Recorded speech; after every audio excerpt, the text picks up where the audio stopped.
자, 오늘은 슬기로운 광야 생활 34번째 시간입니다.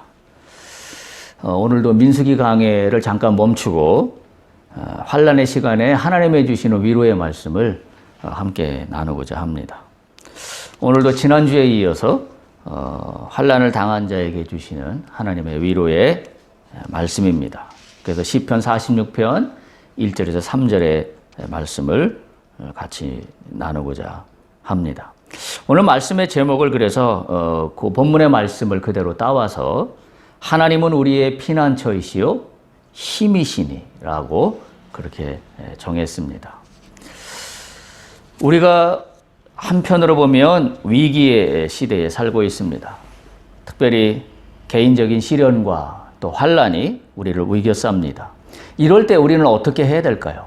라고 하는 것에 대한 오늘 하나님의 위로의 말씀이 오늘 시편 46편 본문의 말씀입니다. 특별히 2절과 3절을 보면 어떤 환난 가운데 있는지를 여실하게 지금 설명하고 있습니다. 2절을 보면 그러므로 땅이 변하든지 산이 흔들려 바다 가운데 빠지든지 3절 보면 바닷물이 솟아나고 뛰놀든지 그것이 넘침으로 산이 흔들릴지라도 이게 그냥 그 말씀으로 읽으면 잘 이해가 안 되지만 이게 저는 이 말씀을 묵상할 때 어떤 상황이 연상이 됐냐면 우리가 뉴스로 봤습니다마는 동일본에 2011년도죠. 3월 달에 지진이 약 9.0이 되는 지진이 발생해서 그거 여파로 쓰나미가 그러니까 지각이 완전히 들린 거죠. 지금 그런 상황입니다. 지금 여기서 땅이 변하고 산이 흔들려 바다 가운데 빠지고 산이 바다에 빠질 정도가 되는 거죠. 바닷물이 솟아나서 뛰놀고 그것이 넘쳐서 산이 흔들리고 완전히 쓰나미가 온 동네를 덮어버리고 마는 경악할 만한 바로 그러한 상황이 비슷한 상황입니다. 일본 쓰나미로 전문가들이 이야기하기를 그때 그 위력이 얼마 정도 되냐면 1945년도에 전쟁에서 져서 일본이 히로시마에 원자폭탄이 떨어졌을 때 그때 위력의 약 2700배에 달한다. 그러니까 어마어마한 자연재해의 모습을 이 본문은 직접적으로 표현을 하고 있습니다. 이 장면을 가만히 보면 우리 인생길하고도 함께 비유를 할 수 있습니다. 어찌 보면 우리 인생길을 살다 보면 지진이 일어나는 것 같을 때가 있고 또 쓰나미가 밀어 닥쳐서 나로 하여금 꼼짝도 못하게 어찌할 바를 모르는 마치 그냥 나의 모든 것들이 다 뒤집어진 것 같은 여기 지금 그 표현이잖아요. 바닷물이 솟아나서 뛰놀아서 완전히 뒤집어졌습니다. 땅이 변해버렸어요. 산이 흔들려서 오죽하면 산이 바다 가운데 빠지게 됩니까? 이 모든 상황들이 우리의 인생과 같은 그러한 모습을 시인은 아주 직접적으로 자연재해에 빌어서 표현하고 있는 그러한 시편의 말씀입니다. 마치 내 인생의 모든 것을 다 쓸어버린 것 같은 그와 같은 공포와 두려움이 접할 때의 모습입니다.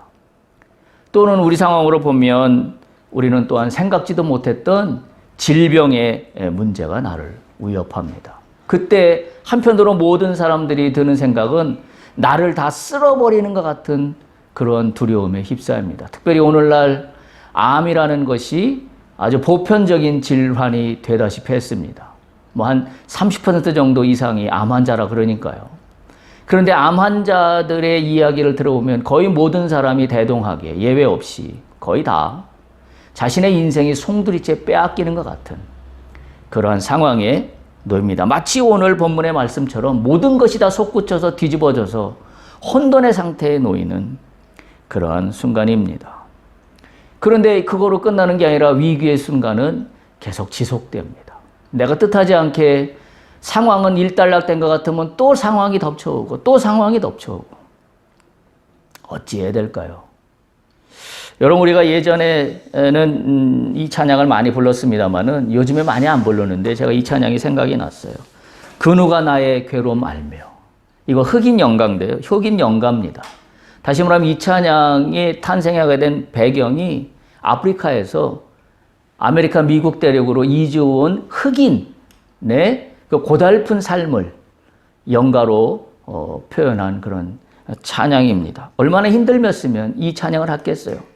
지금 이 찬양의 가사를 보면 그렇게 시작합니다. 그 누가 나의 괴로움 알며 또 나의 슬픔 알까. 지금 쓰나미가 몰려온 것 같은 우리의 상황에 어느 누구도 나의 괴로움을 알아줄 사람이 없습니다. 누가 알겠습니까? 누가 이 모든 상황을 이해할 수 있다라고 할 수 있겠습니까? 말은 할 수 있을지 모르지만 정말 이 쓰나미처럼 몰려온 나의 괴로움과 슬픔을 아무도 알아줄 리 없습니다. 그런데 오늘 이 찬양은 뭐라고 이야기하고 있냐면 오직 주밖에 누가 나를 알아주래요. 그러면서 자신의 힘든 상황을 이 찬양으로 신앙 고백했던 그 찬양입니다. 그러면서 이렇게 가사는 이어집니다. 나 자주 넘어집니다, 오 주여. 나 자주 실패합니다, 오 주여. 나 슬픈 일 당합니다, 오 주여. 나 심히 괴롭습니다, 오 주여. 저 마귀 유혹합니다, 오 주여. 나 승리하게 하소서, 오 주여. 주가 외에 그 누가 나의 괴로움 알며 나의 슬픔 알까. 주밖에 누가 알아주랴. 영광 할렐루야. 이 찬양은 우리 한국교회로 따지면 70년대나 80년대쯤에는 많이 불렸던 찬양입니다. 오늘날에는 많이 불려지지 않는데요. 제가 한번 찬양할 테니까 조용히 눈을 감고 묵상하며 우리들의 모든 괴로움과 슬픔을 누가 알아주랴. 주님밖에 없습니다. 이 고백의 시간이 되길 바랍니다. 그 누가 나의 괴로움 알며 또 나의 슬픔 알까. 주밖에 누가 알아주랴. 영광 할렐루야. 나 자주 넘어집니다, 오 주여.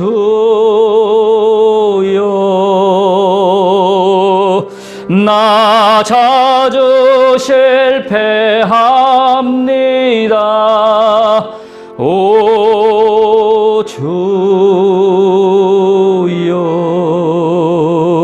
나 슬픈 일 당합니다, 오 주여.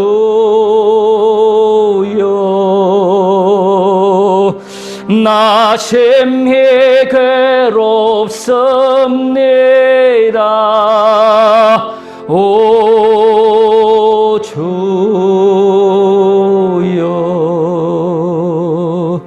그 누가 나의 괴로움 알며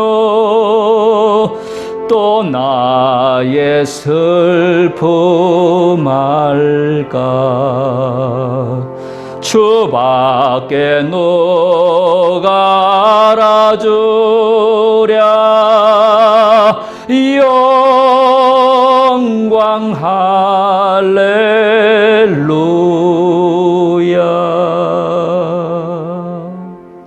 주밖에 누가 날 알아주랴. 여러분, 이게 우리의 신앙 고백이 되어야 합니다. 주님밖에 나의 괴로움을 알아줄 사람은 아무도 없습니다. 오늘 본문의 말씀은 이런 상황을 명확하게 우리에게 결정해 줍니다. 오늘 시편 46편 1절은 결론부터 선언하고 말씀을 시작합니다. 하나님은 우리의 피난처시요 힘이시니 환난 중에 만날 큰 도움이시라. 아멘. 하나님은 우리의 피난처입니다. 하나님은 우리의 힘이십니다.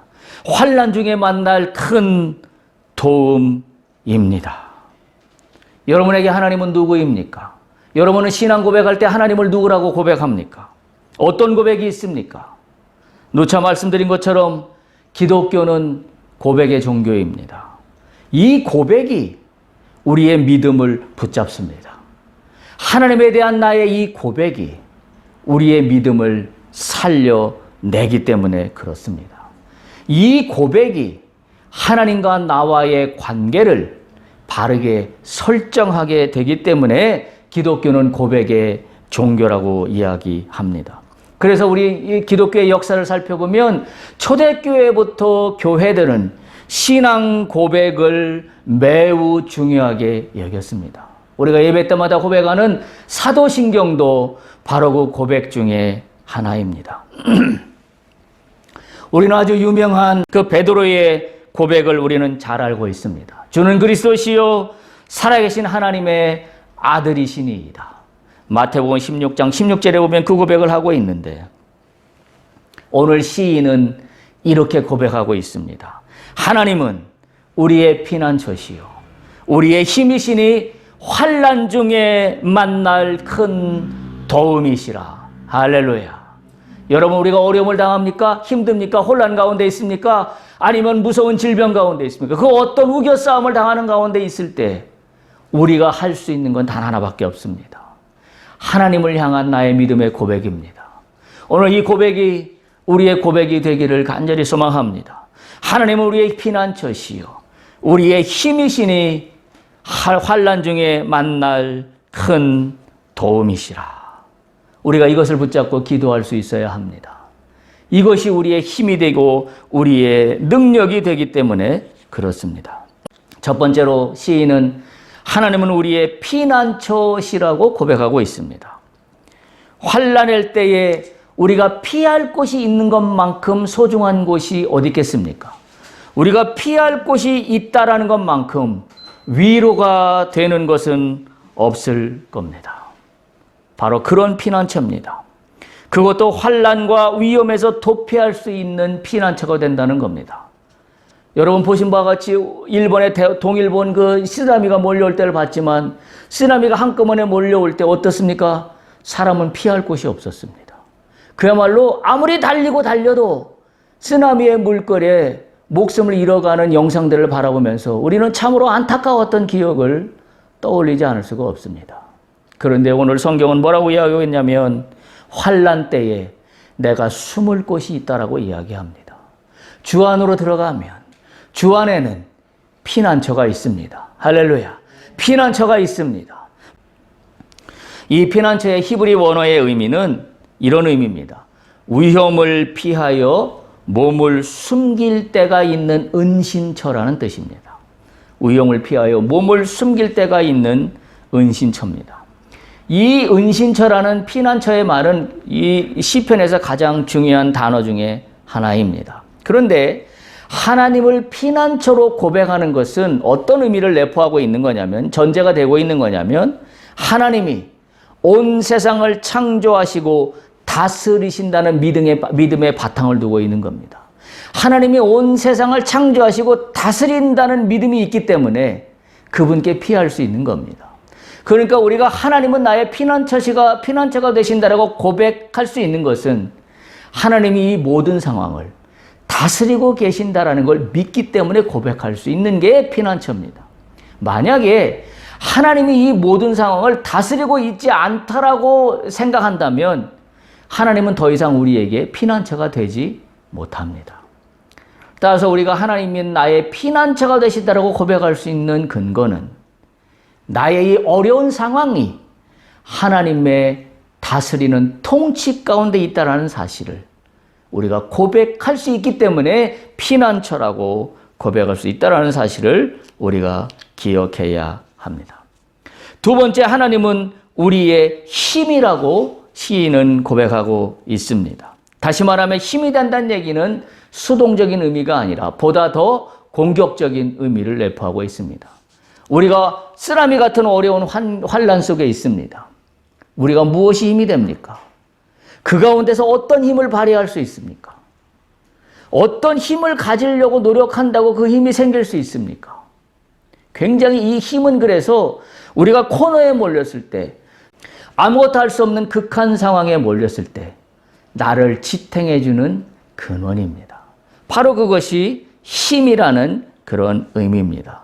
찬송가 93장에 우리가 찬양하는 것처럼 예수님은 나의 힘이 된다라고 고백하고 있습니다. 예수님은 나의 왜 힘이 되냐면 나의 생명이 되시고 나의 친구가 되시고 나의 기쁨이 되시고 나의 소망이 되기 때문이라고 찬송가 93장은 그렇게 노래하고 있습니다. 그러면서 그 찬양은 이렇게 이야기합니다. 눈물이 앞을 가리고 내 마음에 근심이 쌓일 때에 나를 위로하고 힘 주실 분은 오직 예수님 뿐이라고 그렇게 찬양합니다. 왜요? 이 찬양을 할 수 있는 것은 내가 극한 위험한 상황에 처했을 때 나에게 힘이 되시는 분은 오직 예수밖에 없기 때문에, 그리고 그 예수로 말미암아 생명이 되고 기쁨이 되고 마지막 내가 붙잡을 소망이 되기 때문에 우리는 이 찬양을 할 수 있는 겁니다. 세 번째, 시인은 하나님은 우리의 도움이라고 그렇게 말씀하고 있습니다. 여기 도움이 된다는 히브리 말의 원 의미는 도우실 분이 하나님이라는 그런 의미를 정확하게 히브리 말은 표현하고 있습니다. 그런데 본문에서 이렇게 표현하고 있습니다. 하나님은 우리의 피난처시여 힘이시니 환난 중에 만날 큰 도움이시라, 이렇게 이야기하고 있습니다. 여기 큰 도움이란 말은 이 말을 잘못 해석하면 크고 작다라는 의미의 엄청난 파워풀한 그런 의미로 큰 도움이라고 생각할 수 있습니다. 근데 원문의 뜻은 그런 의미가 아닙니다. 여기서 크다라고 한 큰 의미는 적합한 때를 말합니다. 할렐루야. 따라서 하나님이 우리를 환난 중에 만날 큰 도움이시라고 하는 의미는 하나님이 우리를 적합할 때에 우리를 잊지 않으시고 도우신다라는 의미입니다. 이게 큰 도움의 의미입니다. 우리가 읽는 개역개정에는 이게 이렇게 번역이 되어서 오해의 소지가 있습니다만은 새 번역 성경에 보면 이렇게 잘 해석해 놓았습니다. 하나님은 우리의 피난처이시며 우리의 힘이시며, 이 부분을 뭐라고 기록해 번역해 놨냐면 어려운 고비마다 우리 곁에 계시는 구원자이시다, 이렇게 번역해 놓고 있습니다. 우리에게 큰 도움이 되신다는 하나님은 어떤 의미냐면 내가 어려운 고비를 만날 때마다 나의 곁에서 나를 도와주시는 구원자 되시는 하나님이시다라는 그런 의미를 담고 있습니다. 다시 말하면 주의 백성이 어려움에 처해서 도움이 필요할 때마다 언제든지 옆에서 도움을 주실 수 있는 분은 하나님이시다 라는 사실을 이 본문의 말씀은 증거하고 있는 것입니다. 자, 그런데 보십시오.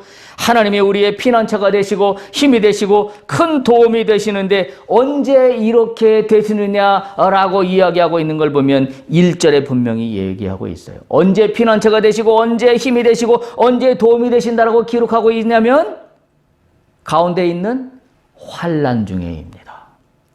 환난 중에 만날, 환난 중에 주님은 우리의 피난처가 되시고 힘이 되시고 도움이 되신다라는 그런 말씀입니다. 여기서 환난 중에, 이 환난이라는 단어의 원뜻은 어떤 뜻이냐면 환난이라는 게 여러 의미가 있습니다. 구약성경에 보면 특별히 환난이라는 단어가 한 21가지의 의미로 나오는데 오늘 본문에서 얘기하고 있는 환난의 의미는 어떤 의미냐면 꼼짝할 수 없는 상황이 환난입니다. 내가 아무것도 할 수 없는, 어찌할 바 없은, 내 힘으로 어떻게 할 수 없는, 꼼짝할 수 없는 곳, 바로 그와 같은 의미를 담고 있는 환난의 의미입니다. 바로 이 환난에 시인은 뭐라고 고백하고 있냐면 하나님은 나의 피난처시요 힘이시니 내가 환난 중에 만날 큰 도움이시라, 이렇게 고백하고 있는 겁니다. 자, 그런데 환난 중에 시인은 단호히 선포합니다. 3절을 보십시오. 뭐라고 맨 마지막에 고백하고 있습니까? 시인은 두려워하지 아니하리로다. 두려워하지 아니하리로다. 정말로 위대한 고백이 아니할 수 없습니다. 여러분 보십시오. 이게 지금 두려워하지 아니할 상황입니까? 땅이 변했고 산이 흔들렸고 산이 바다 가운데 빠져버렸고 그리고 또한 바닷물이 솟아나고 뛰놀고 그것이 넘쳐서 산이 흔들려 버리는 그런 상황입니다. 그런데 시인은 뭐라고 얘기하냐면 내가 두려워하지 아니하리로다. 할렐루야. 어떻게 이게 가능해요? 말씀드린 대로 이거의 고백은 어디에 근거하고 있냐면 믿음에 근거하고 있기 때문에. 어떤 믿음이요? 이 모든 혼돈의 상황은 하나님께서 통치하고 계시다. 하나님께서 다스리고 계시다. 그렇기 때문에 뭐예요? 산이 뒤집어지고 땅이 솟아나고 쓰나미가 몰라온다 할지라도 나는 두려워하지 아니하리로다. 할렐루야. 이 고백을 할 수 있는 겁니다. 이 고백이 우리 모두의 고백이 될 수 있기를 간절히 소망합니다. 여러분, 마치 이 상황은 어떤 상황을 연상케 하냐면 창세기 노아의 홍수를 연상하게 합니다. 완전히 땅과 바다가 뒤바뀌어 버렸습니다. 땅이 꺼져버리고 물이 솟아났습니다. 그래서 땅과 물이 바뀌어 버렸습니다. 물이 온 지면을 덮였다라고 성경은 기록하고 있습니다. 한마디로 어떤 상황이에요? 뒤죽박죽된 상황입니다. 다시 말하면 인간은 아무것도 할 수 없는 상황입니다. 오직 희망이 있다라면 노아의 방주 안에 있는 것만이 희망입니다. 그게 뭐예요? 오늘 성경에서 얘기하고 있는 주는 나의 피난처시오, 나의 힘이시오, 내가 어려움을 만날 때마다 나를 도와줄 큰 도움이시다. 여러분, 우리는 어디에 있는 거냐면 노아의 방주 안에 있습니다. 왜요? 노아의 방주 안에서는 그분의 보호하심이 있기 때문입니다. 여러분, 그런데 우리가 이 상황을 받아들이기 힘듭니다. 왜요? 한 상황이 끝난 것 같으면 그 상황이 끝난 게 아니라 또 다른 어려운 문제로 연속해 나가기 때문에 그렇습니다. 암 수술이 끝났어요. 암 수술이 끝났으면 끝난 걸로 끝나야 되는데 수술 후에 여러 가지 부작용들이 또 발생합니다. 그때마다 우리는 마음이 무너집니다. 여러분, 그러나 기억하십시오. 그 모든 상황을 통치하시고 다스리시는 분은 하나님이시다. 할렐루야. 그렇기 때문에 나는 고백할 수 있는 거예요. 여호와는 나의 피난처시오. 내가 이게 아무리 상황이 반복되는 우여곡절에 이해할 수 없는 상황이 계속하여 펼쳐진다 할지라도 여호와는 나의 피난처시오, 나의 힘이시오, 나를 도우실 큰 도움이시다 라고 고백할 수 있는 겁니다. 그래서 우리는 이런 믿음이 있는 거예요. 이 혼돈의 상황을 끝낼 분은 오직 여호와 한 분뿐이시다. 할렐루야. 이 혼돈의 상황은 끝납니다. 여호와 하나님이 통치하시기 때문입니다. 그런데 그것이 나의 혼돈의 상황과 여호와 하나님이 통치하시는 상황이 만나야 돼요. 여호와의 하나님은 통치하고 계시는데 내 상황하고 만나지 못한다 그런다면 내 상황은 끝나지 않습니다. 뭘로 만날까요? 바로 오늘 이야기한 믿음의 고백이에요. 내 고백이 있으면 끝납니다. 어떤 고백? 나는 지금 힘들고 죽겠지만 여호와는 나의 피난처시오, 나의 힘이시오, 나의 도움이시라는 신앙의 고백에 믿음이 있으면 여호와의 통치하심과 나의 혼동스러운 상황은 믿음으로 연결되어 완전하게 해결됩니다. 할렐루야. 성경은 그것을 우리에게 알려주고 있기 때문입니다. 이 비슷한 상황은 구약 시대에도 얼마든지 발견됩니다. 엘리야 시대가 그 시대입니다. 열왕기상 18장에 보면 이런 이야기가 펼쳐져요. 이스라엘에 3년 6개월 동안 비가 한 방울 내리지 않았다고 그랬습니다. 그래서 온 백성이, 온 나라가 위기에 처한 상황이 펼쳐집니다. 나라는 흉년이 들었습니다. 흉년이 들다 보니 민심이 흉흉합니다. 그래서 악한 자들이 일어나고 거짓 선지자들이 일어나고 민심은 흔들릴 대로 흔들리고 유혹당하고 그야말로 풍지박산, 나라는 온통 혼돈 상황으로 빠져들었습니다. 그때 엘리야는 기도하기를 멈추지 않습니다. 마침내 7번째 기도를 마쳤을 때 저 하늘 저편, 이스라엘 하늘 저편에 손바닥만한 구름 조각 한 조각을 발견합니다. 할렐루야.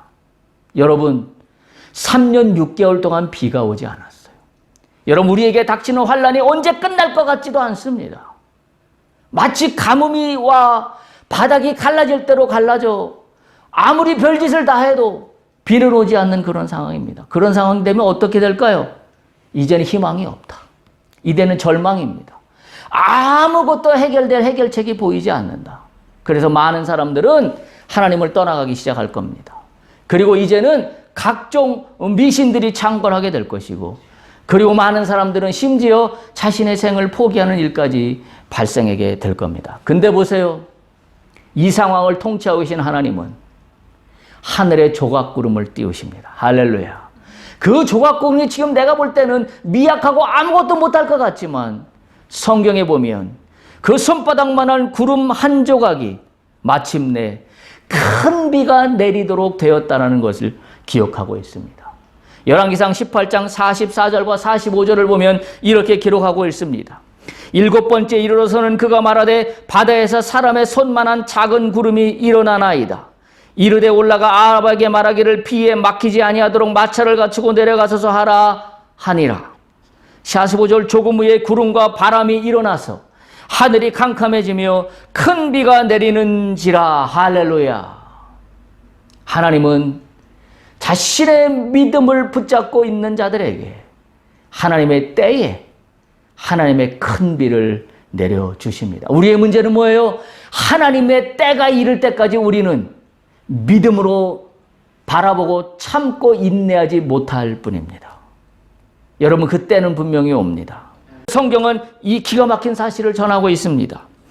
이 문제를 풀기 위해 하나님의 선지자 엘리야와 바알의 선지자들이 맞붙어 있는 상황이 이 성경의 말씀에서는 열왕기상 18장에서 이야기하고 있습니다.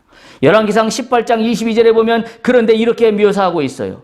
여호와의 선지자는 엘리야 혼자 남았다라고 이야기하고 있습니다. 열왕기상 18장 22절에 보면 엘리야가 백성에게 이르되 여호와의 선지자는 나만 홀로 남았으나 바알의 선지자는 450명이다 라고 기록하고 있어요. 여러분, 이게 뭘 말할까요? 기가 막히지 않아요? 여호와의 선지자는 엘리야 한 명밖에 안 남았습니다. 여러분, 지금 이때가 어떤 때입니까? 하나님을 안 믿을 때입니까?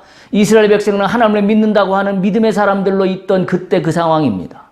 그런데 3년 6개월 동안 가뭄이 일자 많은 사람들이 어떤 이야기예요? 여호와가 엘리야 한 명밖에 안 남았다는 얘기는 다 떠나갔다는 이야기예요. 다 떠나갔다는 이야기입니다. 그리고 누구로 돌아섰어요? 바알을 믿기 시작했습니다. 바알 선지자는 450명에 이르렀다고 성경은 기록하고 있습니다. 여러분, 어찌 보면 지금 이 시대의 흐름하고도 비슷합니다. 어찌 보면 사람들은 시대의 정의라고 이야기할 수도 있을지도 모릅니다. 지금은 이런 시대라고 말할 수 있을지도 모릅니다. 오늘날 우리 사회가 기독교가 비난받고 조롱받고 또 개독교라고까지 욕을 먹는 그런 상황에 처해졌습니다. 그러면서 많은 사람들은 그렇게 이야기합니다. 이 시대의 종교는 그런 게 아니라고. 그래서 어떤 식이 일어나요? 소위 혼합주의가 일어납니다. 그래서 좋은 게 좋은 거니 이것저것 다 섞으라고 이야기합니다. 그리고 이 시대는 이렇게 이야기합니다. 그것이 정의라고. 그것이 이 시대의 종교의 정의라고. 그런데 오늘 성경은 분명히 이야기하고 있습니다. 엘리야 여호와의 선지자는 한 명만 남았다. 여러분, 창세기에 보면 소돔과 고모라가 왜 망했습니까? 의인 한 사람이 없었기 때문입니다. 성경은 한 사람을 찾고 있습니다. 우리가 혼돈의 시대에 우리가 놓쳐버릴 수 있는 것은 바알을 따라갈 수 있다는 거예요. 오늘 시인은 여호와는 나의 피난처요 나의 힘이요 나의 도움이 되라고 이야기하고 있는데 3년 6개월 동안 가문이 펼쳐지는 이스라엘 땅에 많은 여호와를 믿는 선지자들조차도 여호와를 떠났습니다. 그리고 바알의 선지자들이 창궐했습니다. 결국 1대 450의 싸움이 되었습니다. 그런데 잊지 않아야 되는 것이 있습니다. 손바닥만한 작은 조각구름이 하늘에 떠서 그것이 큰 바람이 불고 비가 내리게 한 분이 누구냐 하는 겁니다. 성경은 누구라고 기록하고 있어요? 하나님 한 분뿐입니다. 할렐루야. 우리가 이것을 기억해야 돼요. 바알이 아닙니다. 하나님 한 분입니다. 내가 지금 우겨싸가는 상황이 되었습니다. 질병이 끊이질 않습니다. 한 상황이 넘어갔는데 또 상황이 연속되어서 언제 이 상황이 끝날지 모르는 마치 3년 6개월 동안 가뭄이 온 땅을 지배하는 것 같은 상황이 나의 삶 속에 연속되고 있습니다. 그런데 뭐예요? 이 상황을 끝낼 분은, 큰 비를 내려서 이 상황을 끝낼 분은 오직 여호와 한 분뿐이라는 사실을 우리가 기억한다면 나는 오늘 시인처럼 이렇게 고백할 수 있습니다. 여호와는 나의 피난처시요 여호와는 나의 힘이시요 여호와는 내가 환난 중에 만날 나의 큰 도움이시라. 할렐루야. 이 고백밖에 할 수 없다라는 사실을 우리는 분명히 기억해야 합니다. 그런데 여기에 영적인 비밀이 있습니다. 오늘 성경은 열왕기상에 뭐라고 되어 있다고 그랬어요? 바알 선지자는 450명인데 여호와 선지자는, 하나님 선지자는 나 한 명밖에 남지 않았다는 엘리야의 고백에서 보여주는 것처럼 우리가 환난할 때에는 다른 말로 표현하면 내가 믿음의 시험대 위에 올라가 있는 때입니다. 내가 믿음의 시험대 위에 올라가 있는 때예요. 많은 사람들은 환난의 때에 하나님을 욕합니다. 하나님을 떠나갑니다. 하나님이 어디에 있냐고 이야기합니다. 왜요? 아무것도 상황은 변하는 것이 없기 때문에 그렇게 이야기합니다. 그 상황이 내가 믿음의 시험대 위에 올라가 있는 시간이라는 사실을 우리가 분명히 기억해야 합니다. 이 시험대를 믿음으로 통과하지 못하는 사람은 주를 의지하지 않습니다. 그리고 다른 걸 찾아갑니다. 그런데 보세요. 다른 걸 찾아갔지만 손바닥만한 조각구름을 띄워서 바람을 일으키고 그것이 큰 비를 만들어 마침내 가뭄을 해결하는 것은 여호와 한 분뿐이신데 그 여호와를 놓치게 된다는 사실이에요.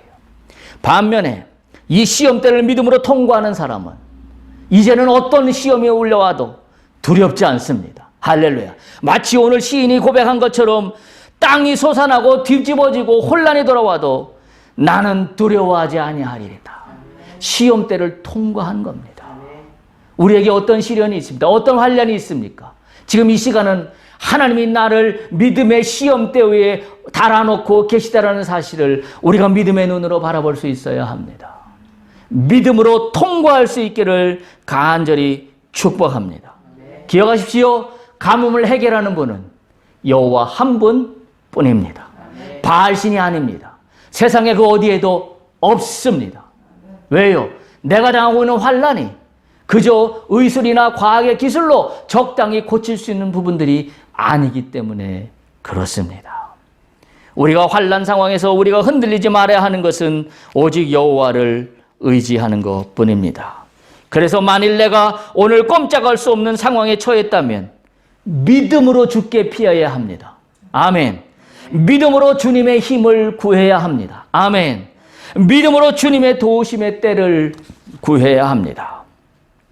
오늘 시편 46편은 종교개혁의 시초가 된 마틴 루터가 자주 묵상한 구절입니다. 이 개혁을 단행한 후에 루터는 엄청난 핍박을 받았습니다. 여러분 상상해 보십시오. 중세 가톨릭 1000년의 견고한 교황을 중심으로 한 이 중세 교회에 이 교회가 잘못됐다고 비판한 루터에게 죽음의 위협이 얼마나 당했겠습니까? 그때 루터가 묵상한 말씀이 오늘 우리가 읽은 본문 시편 46편입니다. 하나님은 나의 피난처시오. 나의 힘이시오. 환난 중에 만날 나의 도움이시다. 루터가 고백한 그 말이에요. 유일하게 루터가 위로를 삼을 수 있었던 근거는 바로 이 시편 46편 말씀이었다는 사실을 우리가 또한 기억한다면 오늘 나에게 처한 어떤 상황도 결코 두렵지 않습니다. 왜? 믿음의 역사가 이걸 증거하고 있기 때문에 그렇습니다. 노아가 증거했습니다. 요셉이 증거했습니다. 엘리야가 증거했습니다. 그리고 우리 시대에 살았던 소위 우리의 신약 시대에 살았던 루터가 증거했기 때문입니다. 루터가 그 유명한 찬송가 585장에 내주는 강한 성이요가 그래서 이 찬양이 나온 겁니다. 내주는 강한 성이요 방패와 병기 되시니 큰 환난에서 우리를 구하여 내시리로다. 여러분 믿음의 선조들은 자신의 위험을 만날 때마다 이 시편을 묵상하고 기도하고 이 시편의 말씀을 붙잡고 뚫어냈습니다. 할렐루야. 두려워하지 않았습니다. 마침내 자신의 모든 문제를 통치하시는 하나님을 만남으로 말미암아 이 시련이 가져다 준 환난보다도 더 큰 기쁨과 소망을 누렸다는 사실을 우리가 반드시 기억한다면 오늘 나에게 당한 환난은 더 이상 환난이 아닙니다. 오늘 나에게 대한 환난은 하나님의 통치하심에 있다는 사실을 우리가 기억할 수 있다라고 한다면 우리는 오늘 우리의 시편의 말씀처럼 이렇게 다시 한번 고백할 수 있습니다. 여러분 각자가 따라 하실 수 있기를 바랍니다. 하나님은 나의 피난처 되십니다. 할렐루야. 하나님은 나의 힘이 되십니다. 할렐루야. 하나님은 나의 큰 도움 되십니다. 어려운 시간들을 지내고 있지만 이 말씀 붙잡고 기도하며 마침내 하나님이 저쪽에 보여주시는 손바닥만한 조각구름을 발견할 수 있기를 축복합니다. 할렐루야. 시편 50편 15절에 보면 이렇게 기록하고 있습니다. 환난 날에 나를 부르라. 내가 너를 건지리니 내가 나를 영화롭게 하리라. 성경은 참 희한하게 이야기하고 있습니다. 환난 날이 나에게 당했는데 주님은 뭐라고 말씀하세요? 그 환난 날에 내가 주님을 영화롭게 한답니다. 이게 성경의 역설이에요. 우리는 상식적으로 어떻습니까? 환난 날이 오면 나는 상처를 입고 쭈그러들 대로 쭈그러들고 움츠러들어 좌절하고 두려움에 빠지게 될 수 없는데 성경은 뭐라고 이야기하고 있냐면 환난 날에 나를 부르라. 여러분 잘 보세요. 환난이 우리에게 없는 게 아닙니다. 성경은 환난이 우리에게 있어요. 그런데 뭐라고 이야기해요? 환난 날에 나를 부르라. 그 환난으로 말미암아 네가 나를 영화롭게 하리라. 무슨 이야기예요? 왜 영화롭게 할 수 있어요? 오늘 시편 46편입니다. 왜 이것이 영화롭게 돼요? 환난 날인데 나는 나의 환난 날에 주님은 나의 피난처시오. 나의 힘이 되시오. 나의 큰 도움이 되신다라는 고백으로 나가는 자들에게 주님이 그 모든 것을 통치하심을 맛보시기 때문에 이 환난 날이 당한 내가 이 환난으로 말미암아 주님께 영광 된다라는 사실입니다. 루터도 그랬습니다. 엘리야도 그랬습니다. 모든 믿는 자들은 한결같이 환난이 없는 평탄한 날을 산 것이 아니라 환난이 주어졌지만 그 환난을 이 말씀 붙잡고 뚫어냈습니다. 환난 날에 나를 부르라. 내가 너를 건지리니 네가 나를 영화롭게 하리라. 할렐루야. 오늘 이 말씀이 우리의 고백이 될 줄로 믿습니다.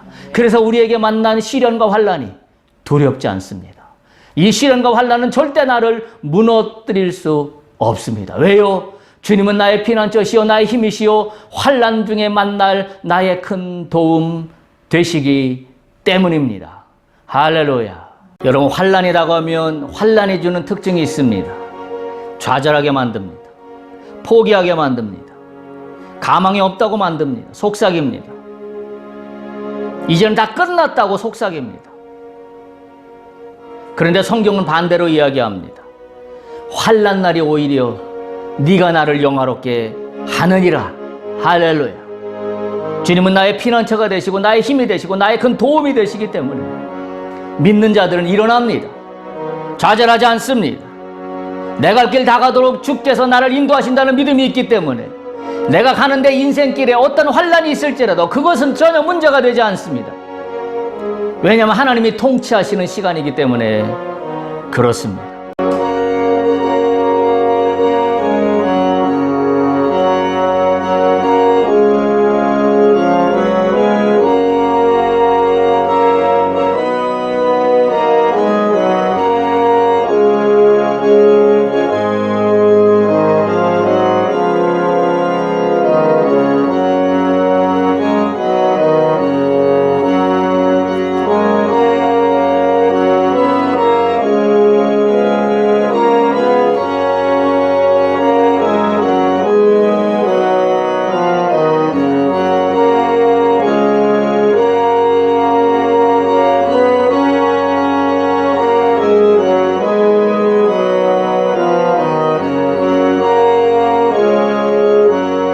나의 갈 길 다 가도록 주께서 나를 붙잡아 주시는 은혜를 사모할 수 있기를 바랍니다.